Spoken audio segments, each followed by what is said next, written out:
더불어민주당이 총선에 사용할 로고송을 공개했습니다. 노래 제목이 더더더입니다. 유명 작곡가 김영석 씨가 작곡을 맡아서 관심을 모았었는데요. 그런데 가사가 더 이렇게 한 글자뿐입니다. 어떤 노래일지 궁금하실 텐데요. 설명과 함께 잠시 들어보시겠습니다. 로고송 더더더는 김영석 작곡가가 작곡을 해주셨습니다. 가사 얼마 안 돼요. 더 빼면 아무것도 없습니다.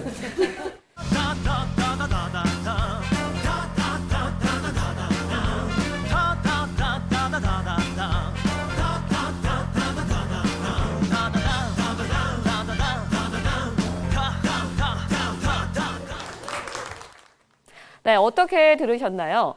총선이 다가오면서 갖가지 로고송들도 유권자들의 이목을 끌 것으로 보이는데요. 다른 당들도 로고송이 공개가 되면 시사탕탕에서 소개해드리겠습니다. 그럼 계속해서 관련 이야기 나눠보도록 하겠습니다. 예, 지금 류지연 앵커의 소개를 잠깐 들으셨습니다만 김종인 대표는 얼굴의 표정이 어떤 표정인지 도대체 읽을 수가 없어서 잘 모르겠습니다만 뭐 김영석 씨 너무나 유명한 작곡가죠, 네. 그죠? 박진영이 부른 너의 뒤에서 신승훈이 I Believe 나오는 거 있죠? 예, 그 노래 작곡가, 굉장히 유명한 작곡가인데 이거 어떤 인용으로 더민주에서 그분의 정치적 성향 자체가 예. 이제 굉장히 진보 성향을 표방을 해왔었고요. 예. 이미 2012년 대선 때도 문재인 캠프에서 선거송이었죠. 사람이 웃는다를 만들었던 분이시고요. 그리고 SNS를 통해서도 자기 의사 같은 것을 확실하게 전달하고 있었고 가끔은 좀 과격할 정도로 최근에 안철수 의원에 대해서 비판한 말을 남기도 했었고 그런 인연이 있었기 때문에 만드셨는데 재밌네요. 저는 이게 손혜원 홍보위원도 사실 광고 쪽에서 일했던 분이 이렇게 들어와서 홍보 작업을 하면서 예.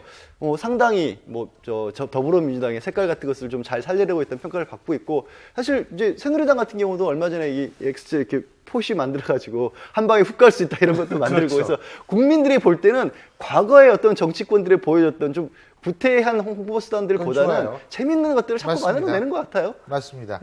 새누리당은 100세 인생. 조금 이 버전이 확 달라지긴 합니다만. 네. 예. 노래 들어보니까 중독성 있어요. 그죠? 유행 굉장히 할 것 같아요. 유명한 작곡가죠. 김영석 작곡가, 예. 스타 작곡가인데 예.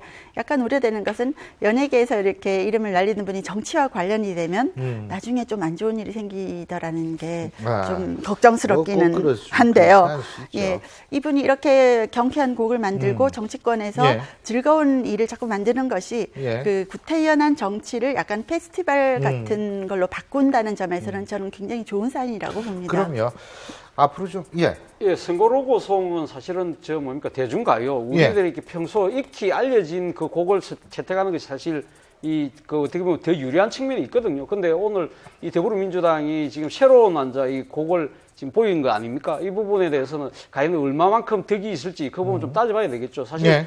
기존의 선거 로고송 같은 경우는 우리가 잘 알려진 보면 이정현의 바꿔라든지 또 무조건이야라든지 예. 뭐 그런 이야기들 그리고 또 우리 1997년 대선 때 이 김대중 전 대통령이 사용했던 DJ와 춤을 이런 부분들은 이 대중들이 미리 익숙히 알고 있는 부분들이 빨리 적응이 되면서 선거 기간이 사실 선거 운동 기간이 한 예. 13일 정도밖에 안 되기 때문에 예. 사실 저 노래를 이 유권자들이 습득할 까지는 예. 시간이 걸려서 과연 더불어민주당의 실험이 얼마큼 성공할지 저는 조금 좀 지켜봐야 되지 않을까 생각이 듭니다.